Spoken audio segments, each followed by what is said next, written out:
துள்ளி போனதுனால எல்லாம் யாருக்கு காத்திருக்கிறோம்? ஏசப்பா எப்போது மத்திய ஆகாயத்தில் வருவாருன்னு காத்திருக்கிறோம். அல்லேலூயா. சிலுவையில் மரித்து போன இயேசுவை 3வது நாளுக்கு பிறகு பிதாவாகிய தேவன் அவரை உயிரோடு எழுப்பினது போல, அல்லேலூயா, இயேசுவை ஏற்றுக்கொண்ட நம்மையும் அவர் உயிரோடு எழுப்புவார். எத்தனை பேர் விசுவாசிக்க ஆமென் சொல்லுங்க பாபு. கர்த்தருடைய கிறிஸ்துவனுடைய விசுவாசம் என்ன ஜோசப்? கிறிஸ்தவர்களுடைய விசுவாசம் என்ன? இயேசு மத்திய ஆகாயத்தில் வரும்போது நாம் இயேசுவை ஏற்றுக்கொண்டு மரித்தாலும், அல்லேலூயா, நம்மை உயிரோட தேவன் எழுப்புவார். அல்லேலூயா.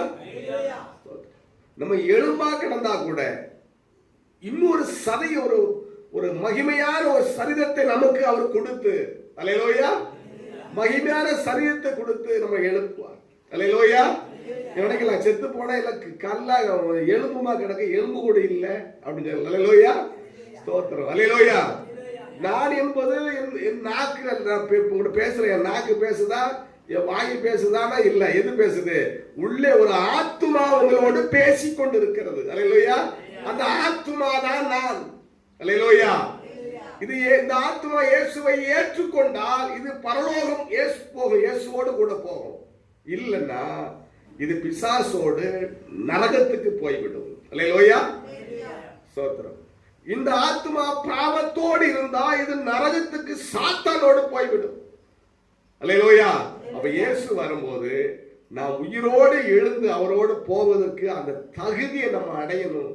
அப்படின்னு தான் அப்போஸ்தலன் பவுல் ஆண்டவர் நமக்கு கொடுத்த கட்டளையை, இந்த சுவிசேஷம் அறிவிக்க வேண்டும் என்ற கட்டளையை எல்லா மக்களுக்கும் கொண்டு போறார். அல்லேலூயா. எல்லா மக்களும் எதிலிருந்து விடுதலை ஆகணும் அப்படின்னா பிசாசிலிருந்து விடுதலை ஆகும். அல்லேலூயா. அப்ப எல்லாரும் மக்களுக்குள்ள என்ன இருக்கு? பிசாசு இருக்கு. அல்லேலூயா. எல்லா மக்களுக்குள்ள பிசாசு இருக்கு. அந்த பிசாசு தான் மனிதனை ஆட்டி படைக்கிறது. அல்லேலூயா. கர்த்தருக்கு ஸ்தோத்திரம். மனிதனை இயங்கல, மனிதனை பிசாசு இயங்க விடல, அது மனிதனை இயக்குகிறது. அது மனிதனை, சில பேருக்கு வாயில பிசாசு இருக்கு. நல்லா கவனிங்க. சில நேரத்தில் சில பேருக்கு உங்களால எரிச்சல முட்டுற மாதிரியே பேசுவாங்க. அப்படி பேசிதான் அநேக இடத்துல அடி வாங்குறாங்க, செத்தும் போறாங்க.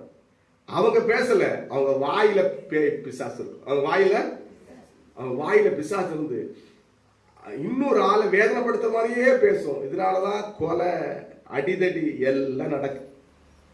அல்லேலூயா.